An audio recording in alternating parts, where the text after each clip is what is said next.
lagi ke Anabel Channel dengan jersey yang masih sama. Kita nggak ganti baju. Banking.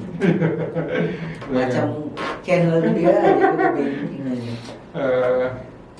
Gimana bang? Kita ngobrol apa nih hari ini? Hari ini kita ngobrol. Kenalan dulu dong. Oh iya, nama gue Ilham. Gue balik lagi ke Anabel Channel. Iya, dan gue Aji. Balik lagi ke Anabel Channel, di mana adalah tempat kami untuk membicarakan hal-hal yang kami anggap menarik atau layak dibahas ya dari sudut pandang kami tentu saja, dan ya kalau analisanya kurang baik ya mohon maaf, sesuai namanya karena Oke. Ini kalau misalnya kita kan berdua fans sepak bola ya Bang ya, fans olahraga lah ya, cuman mungkin yang paling banyak kita tonton kan sepak bola. Dan tentu gue saja sekarang mulai nonton Liga Voli Turki di video kalau lagi gue gabut gitu dan nggak ada iya. gue nggak ngerti itu siapa. Tapi itu lumayan sering memang di weekend ya. Jadi itu lumayan sering kan.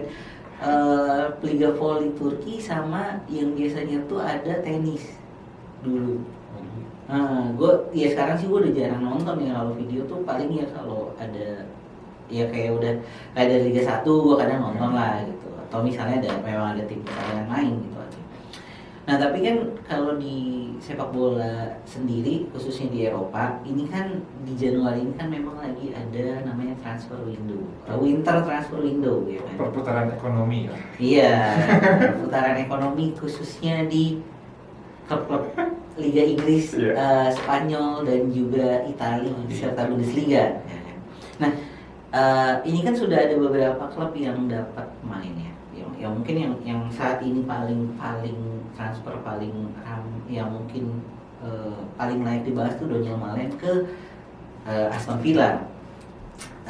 Terus juga yang kalau kita lihat rumornya bahkan semalam juga udah here we go.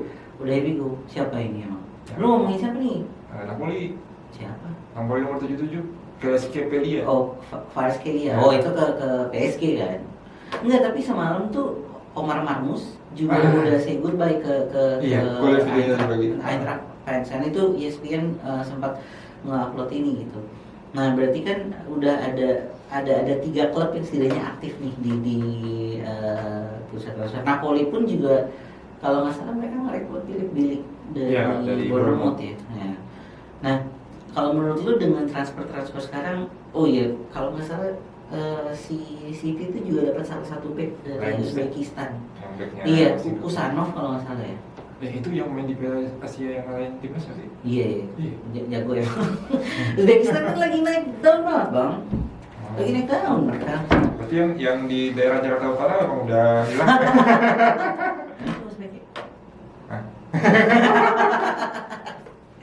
Gak tau lah itu, maaf ya bang ya. Aduh kok gue begini ya. Ya jadi ya kan kalau kita lihat udah ada beberapa nih tim yang memang udah melakukan aktivitas transfer gitu, dan ya tim kesayangan lu sendiri kan Milan udah sebenarnya bukan dapet ya, istilahnya nge-retain Noah Okafor gitu. Nah, apa nih kira-kira yang bisa kita lihat nih dalam mungkin 6 bulan ke depan gitu. Kira-kira apakah City bisa kembali ke performa musim-musim sebelumnya atau gimana? City baru datengin gue ya, Masmu sama yang dari Uzbekistan ya. Buat gue secara keseluruhan tidak akan mengubah apapun bagi Manchester City, karena itu ada entah kenapa ya, dari berapa game sih dia kalah beruntun itu, dan dia seri menang terus kalah lagi gitu. 7 itu di luar. Sampai diceraiin Pep sama istrinya. Ya. ada satu akun di Twitter di X ya yang bilang katanya ternyata cewek aja nggak tahan kalau lu strik sampai 7 kali gitu nggak salah ya. Ya itu yang jadi concern gue kalau memang apakah kemudian Manchester City bisa comeback setidaknya ke 4 besar gitu, karena Nottingham atau mungkin Newcastle juga lagi oke-okenya gitu. Ada kayak krisis di internalnya City, kayak goyah aja gitu. Nah, menurut analisa lo nih kenapa nih, analisa Gembel? Pep Guardiola nggak yakin dengan apa yang dia bangun, apa yang mau dia jalanin nih. Padahal kan habis nambah setahun lagi. Kenapa? Habis nambah lagi kan, dia kontraknya dia extend kan? Tapi transisinya ini tuh dari Trixie ke Dari si Hugo City Viana, extend.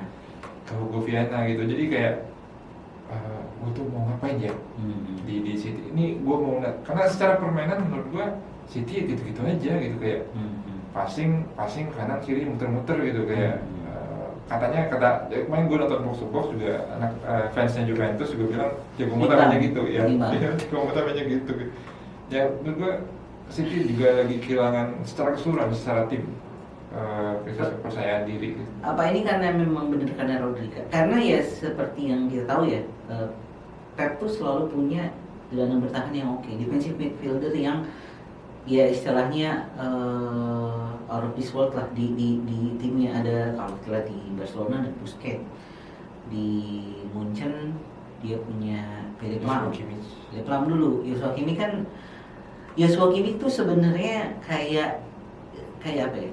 Pep tuh punya satu pemain yang diorbitin pasti dari akademi, pemain kesayangan. Kalau di Barcelona tuh kan ada Busquets sama siapa ya? Busquets sih yang paling dulu itu Yaya Toure. Ya itu Pep bukannya red card ya? Kalau salah gue dia berselisih sama Pep terus pindah ke City. Oh iya, tapi yang sebenarnya waktu itu kan Busquets yang udah naik. Ya. Nah terus di Bayern dia punya Kimmich, di City tuh Foden yang dia ini banget. Sama Rico Lewis sih masuk. Rico Lewis iya, tapi kan Rico Lewis tuh baru benar-benar dikenalin ke publik tuh ya 2 musim terakhir lah, semenjak ada clash sama Cancelo itu kan. Nah kalau tapi kan sebenarnya Marmus ini kan bisa jadi tandem yang baik. Kalau tadi gue mau nyambungin dari lu yang kemudian nggak bilang apakah memang faktor Rodri gitu. Karena sebetulnya untuk kualitas, sebenarnya gelandang-gelandang di City itu punya kemampuan untuk mungkin dia nggak sebagus Rodri gitu, tapi dia punya kemampuan gimana sih ngedistribusi bola, gimana sih ngejagain gitu. Mateo Kovacic itu menurut gue oke. Meskipun sebenarnya dia bukan defensive midfielder murni ya. Terus kemudian Ilkay Gundogan itu oke. Atau mungkin Joston itu kan dia sering ditaruh di tengah gitu kadang-kadang untuk ya permainan fluidnya Pep City kan begitu. Jadi memang sebenarnya nggak ada alasan kemudian apakah ini tergantung karena Rodri doang, karena ya ini kayak krisis aja gitu, kayak ada kurang rasa percaya diri lah gitu. Karena Kevin De Bruyne kadang-kadang masih salah passing, padahal itu dia maestronya lah gitu, masih passing gitu. Erling Haaland sering buang-buang peluang dan lain-lain. Kemarin pas lawan Brentford 2-2 itu menit terakhir kan Ortega diginiin sama Pep gitu. Kayak ada krisis internal menurut gue sih, tapi ya kita nggak tahu juga ya apa yang sebenarnya terjadi di dalam. Nah kalau kita ngomongin ke Liga Inggris dulu deh misalnya, ya City kan mungkin masih akan melanjutkan inkonsistensinya mereka gitu kan. Nah cuman kalau menurut lo dari 3 penantang utama aja deh, menurut lo dari Nottingham sama Arsenal siapa yang kira-kira bisa mengganggu kenyamanan Liverpool? Nottingham tuh sebenarnya gue kemarin sempat baca artikel di mana ya. Jadi sebenarnya Nuno itu waktu di Wolves emang dia kayak menyuntikkan gaya bermain yang cocok gitu untuk Wolves gitu, dan begitu pun juga yang di Nottingham sekarang gitu kan. Ya makanya kita bisa lihat sebenarnya secara permainan mereka simpel. Sangat iya, sangat simpel. Ada orang yang lari, ada bola crossing, ada yang nyundul.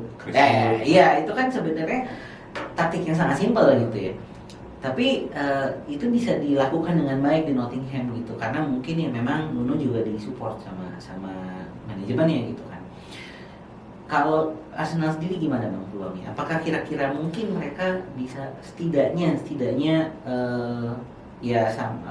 bakal toe-to-toe sama Liverpool dan Nottingham setidaknya sampai ke bulan April lah atau Mei awal?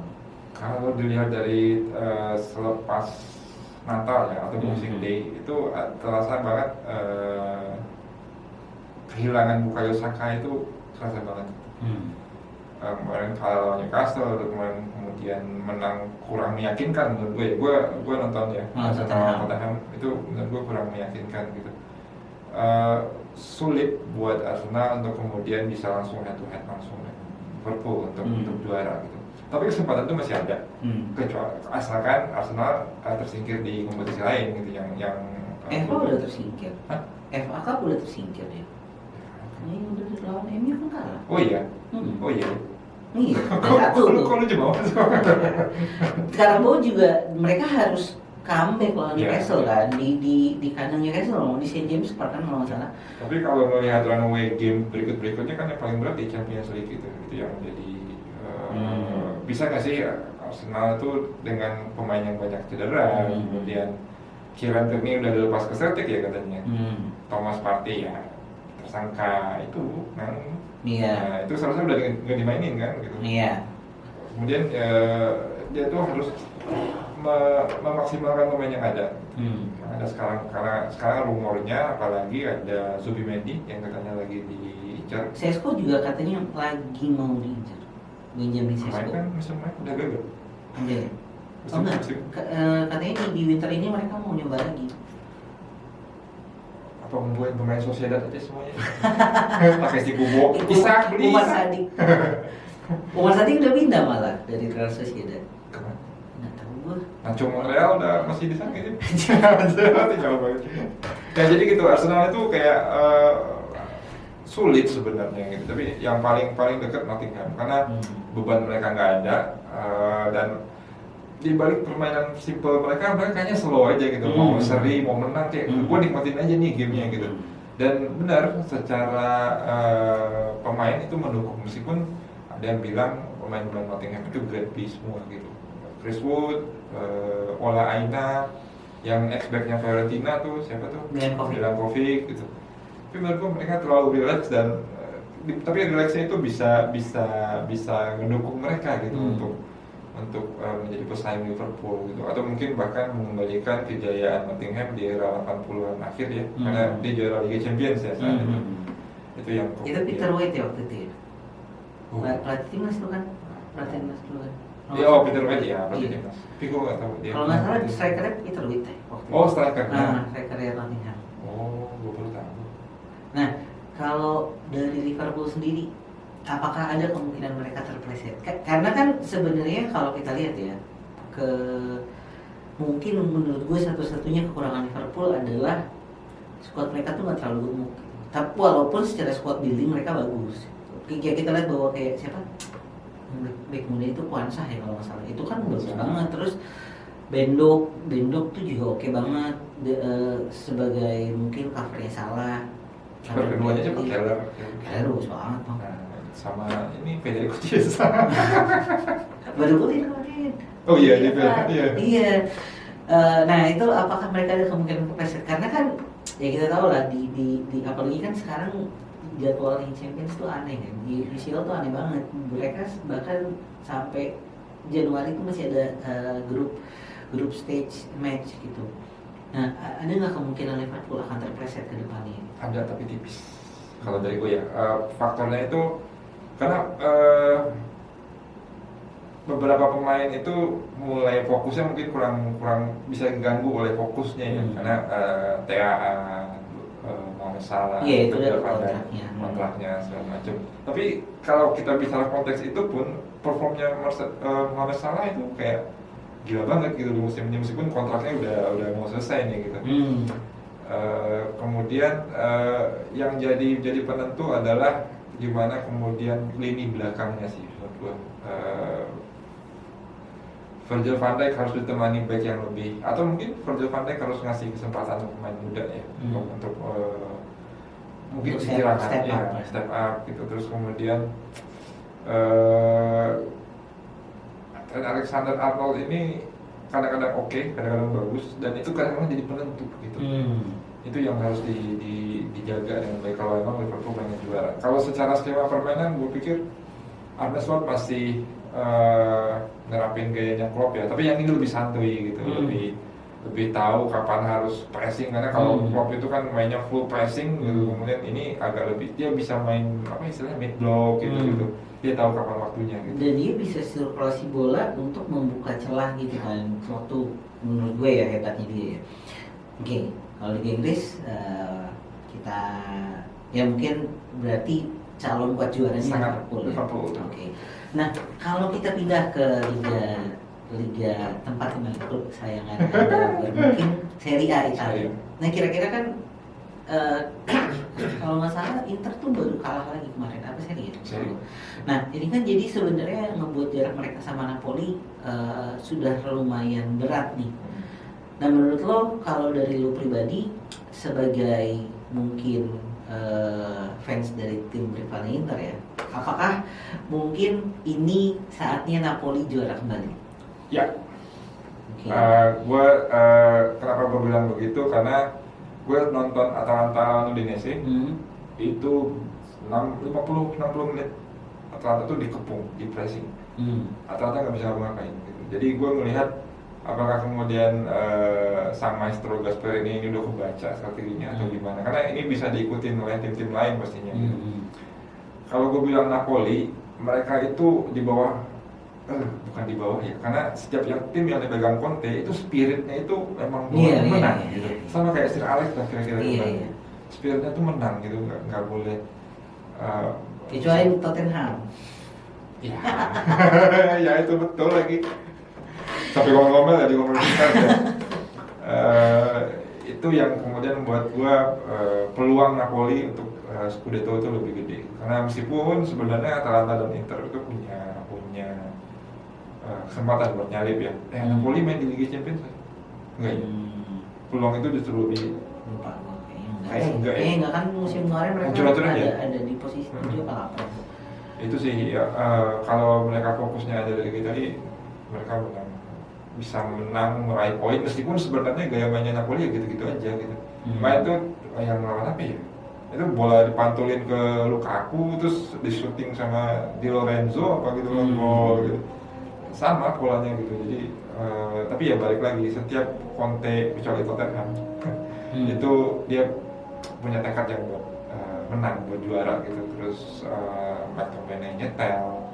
McTominay emang bagus. Bagus ya. Gua sih waktu itu.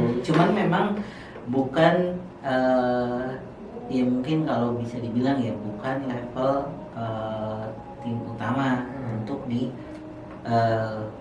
kompetisi Liga Inggris ya Kak. Karena menurut gue gini Bang, kalau ini tanpa bermaksud merendahkan ya, tapi menurut gue variasi taktik Serie A itu mungkin nggak sebanyak liga lain gitu, mungkin nggak sebanyak Bundesliga ataupun IPL gitu. Jadi sebenarnya pada saat mereka kayak McTominay gitu masuk ke Napoli gitu, McTominay itu kalau dikasih role yang pas menurut gue dia akan bagus gitu. Tapi kan ya balik lagi kalau mungkin di IPL ya kita tahu lah ada pelatih kayak Pep yang dia bisa aja tiba-tiba di in game adjustment itu tiba-tiba bisa naruh 6 gelandang gitu kan, 3-6-1 gitu, atau tiba-tiba kayak Andoni Raiola di Bournemouth yang tiba-tiba dia bisa mainin 4-4-2 rapat gitu kan. Nah itu menurut gue kalau di Serie A tuh gue ngeliat mereka sebagai technician ya, pelatih kepalanya mereka tuh cenderung lebih konservatif gitu. Ya.